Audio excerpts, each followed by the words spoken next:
I attempted to whip up a homemade pasta dish with a creamy sauce, hoping to treat everyone to a delightful meal. Please savor it while it's still warm, I urged as I served the plates. However, as the dish reached the table, an unpleasant odor wafted from it, immediately dampening my enthusiasm. Hesitant, I paused before taking the bite. Aren't you going to eat it? Don't you like my cooking? Holly's accusatory tone caught me off guard, her eyes fixed on me as if daring me to criticize. Caught in her unexpected scrutiny, I felt the pressure mounting, but rather than confront her, I discreetly switched my plate with my son Aiden's, hoping to spare him from whatever foul concoction lay before us. As Aiden eagerly dug in, my heart raced with apprehension, yet to my horror, he soon began to foam at the mouth and collapse, sending panic rippling through the room. As Holly feigned confusion, I saw through her facade. Anger simmered within me at her malicious intent. Determined to retaliate, I silently vowed to expose her deceit. My name is Susan, and at 62, life had settled into a quiet routine with my husband after Aiden's marriage. But when Aiden confided in me about his wife's cooking, I initially brushed it off, chastising him for his ingratitude. Yet his unusual reluctance to eat piqued my curiosity, so I extended an invitation for dinner, hoping to bridge the gap with Holly and foster a harmonious relationship. Little did I anticipate the audacity of Holly's actions. When they joined us for dinner, the evening unfolded without incident, leaving me to ponder the unsettling events that had transpired. I hope it suits your taste, Holly, I ventured as she sampled the dish I had prepared. It's delicious, she replied, her expression lighting up with satisfaction. Grateful for her approval, I couldn't help but feel a sense of pride at her compliment. I'm glad, thank you, I responded with a smile. Holly continued, expressing her admiration for Aiden's fond memories of my cooking. Her words made me blush with embarrassment and pride all at once. And I'd also made a dish for you as a gift, Holly announced, placing a large container in the center of the dining table. Curiosity piqued, I inquired about the contents. Holly, what on earth did you make for us? It's a French dish called quiche. Don't you know it? She replied confidently, opening the container to reveal its contents. However, what greeted us was far from appetizing. The burnt surface and the gooey, undercooked interior emitted a foul odor that made me involuntarily grimace. You just mix the dough and bake it so it's easy to make, Holly explained, seemingly unfazed by our reactions. Despite my reservations, I timidly picked up my chopsticks to give it a try. But the undercooked dough made me hesitate, and even my husband refrained from taking a bite. Seeing our reluctance, Holly's insistence wavered. Mother-in-law, aren't you eating it? She questioned, her tone strained.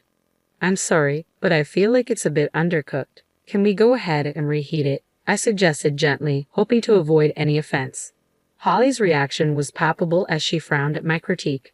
Never mind, she muttered, slamming the container onto the table with a hint of frustration. I didn't think I'd be treated like this just for burning a dish. Do you think you can do anything just because you're good at cooking? Holly's frustration simmered as she confronted me. Holly, calm down before you complain to Mom. Don't you think you should try it yourself? I interjected, trying to diffuse the tension. It's easy to make, so I don't need to taste it. Holly retorted, her tone defensive. But why aren't you eating it either? How can you serve food to people without tasting it yourself? Just try it, I urged, realizing my unintentional rudeness. Attempting to mediate, I sought to calm their escalating argument, but Holly remained indignant, her laughter edged with bitterness. Aiden, sensing the tension, apologized and followed her out of the room, leaving me feeling overwhelmed in the silence that followed. At this rate, she'll think I'm giving her a hard time, I lamented to my husband, contemplating the leftover container before us. I'm not cocky about being a good cook, I'm just average, I confess, my concern growing about finding a peaceful resolution. We debated whether to intervene further, ultimately deciding to maintain a distance and let them manage their household affairs. Yet despite our efforts to stay out of it, Holly's visits to her house increased inexplicably. Mother-in-law, will you please make lunch and put dinner for Aiden in a container to take home? Holly's sudden request caught me off guard, her presence unaccompanied by Aiden. Surprised by her abrupt visit, I found myself faced with empty containers, tasked with catering to her demands once again. I approached Holly, sensing a shift in her behavior. Is everything all right? Aiden seems to prefer your cooking, so I thought I'd ask you to make our meals from now on, she stated matter-of-factly. That's a problem, Holly. Why don't we cook together? I suggested, hoping to foster a sense of camaraderie. But her response was swift and dismissive. No, you're just going to make that disgusted face again. You're just giving me a hard time. Her words left me speechless, the divide between us growing wider with each passing moment. Despite my attempts to explain, she seemed resolute in her belief that I was a terrible mother-in-law. Though cooking wasn't a burden, the thought of preparing meals daily for a daughter-in-law who harbored such animosity was daunting. I considered offering to teach her some simple dishes, but she adamantly refused. You're good at cooking, so just make it for us. And please take care of tomorrow's meal, too, she demanded, her tone increasingly brazen. Despite my efforts to reason with her, she only became more obstinate. On days when I declined, she resorted to buying prepared food, causing tension between her and Aiden. Aiden was spoiled by you, wasn't he? He just gobbles up store-bought food, she complained, her frustration evident. He's always loved eating since he was young, I defended gently, trying to ease the tension. As the days passed, Holly's visits to her house became more frequent, relying on us for her meals and Aiden's dinner. Eventually, she insisted I make Aiden's lunch and deliver it in the morning, leaving me deeply troubled by the turn of events. I approached Aiden, expressing my concern about Holly's frequent visits. To my surprise, he began offering money for their meals to avoid her cooking altogether. If you're willing to spend that much, why not encourage Holly to learn to cook? I suggested, hoping for a compromise. But Holly refused, citing hurt feelings. As tensions mounted, another conflict erupted when Holly discovered Aiden's financial contributions toward our food expenses. Why are you paying your mother? Is this supposed to be an allowance? I didn't agree to this, Holly protested, her frustration palpable. It's because you're making my mom cook for us. What's wrong with paying for our food? Aiden retorted, trying to justify his actions. Despite our efforts to resolve the issue, Holly remained adamant, viewing our actions as a slight against her. No matter how much we tried to reason with her, Holly refused to listen, insisting that not eating her cooking constituted harassment. Feeling caught in the middle, I decided to step back from cooking for them, hoping it would bring some resolution, albeit temporary. However, Holly remained displeased, and I realized it was futile to continue intervening. Reluctantly, I urged them to resolve their differences on their own. Weeks later, on a calm afternoon, Holly visited again, but this time, Aiden was by her side. The unexpected sight left me on edge as I greeted them at the entrance, uncertain of what lay ahead. I want you to teach me how to cook. Holly finally agreed to listen to reason. Please, just this once, I implored, relieved that our discussion had led to a positive outcome. Together, we made our way to the kitchen, where Holly arrived with her own ingredients, displaying a newfound motivation. However, to my surprise, she insisted on working alone and promptly ushered me and Aiden out of the kitchen. Confused, we exchanged worried glances, but Holly remained firm in her decision. I can't concentrate if I'm not alone, she explained, refusing to entertain our assistance. As we anxiously waited, Holly called us back into the living room after just a few minutes. With a sense of anticipation, she served us pasta she had made in the kitchen. Though the pasta seemed hastily prepared, I hesitated to voice my concerns. But as I began to mix it with my fork, I noticed foreign objects in the cream sauce, remnants that resembled herbs but emitted an unusual scent reminiscent of air freshener. Aiden, however, seemed undeterred as he eagerly sampled the dish. It's delicious, he exclaimed with surprise, his enthusiasm palpable. Encouraged by his reaction, Holly beamed with pride. Wow, it's good.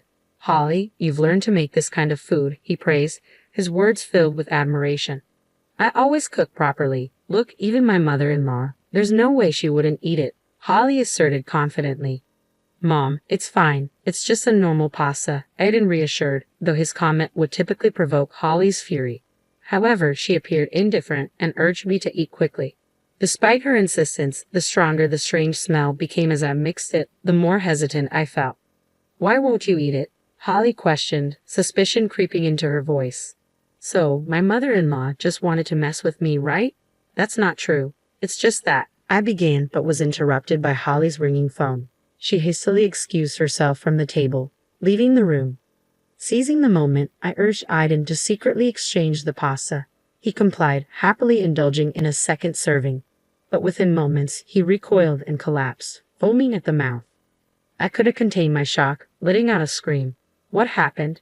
Why did Aiden collapse? I cried out.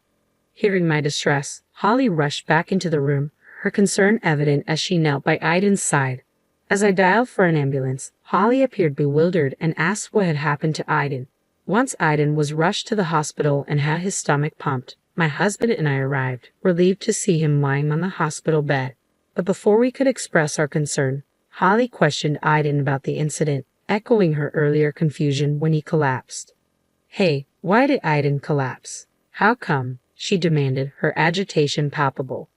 "Ollie, please calm down," my husband interjected, attempting to diffuse the tension. But Holly's accusatory tone persisted. "It should have been you. Did you force Aiden to eat it?" "What on earth are you talking about, Holly? What did you do?" I pressed, bewildered by her accusations. Holly's response was shocking. "You insulted my cooking, so I thought I'd get back at you," she admitted, her tone laced with bitterness.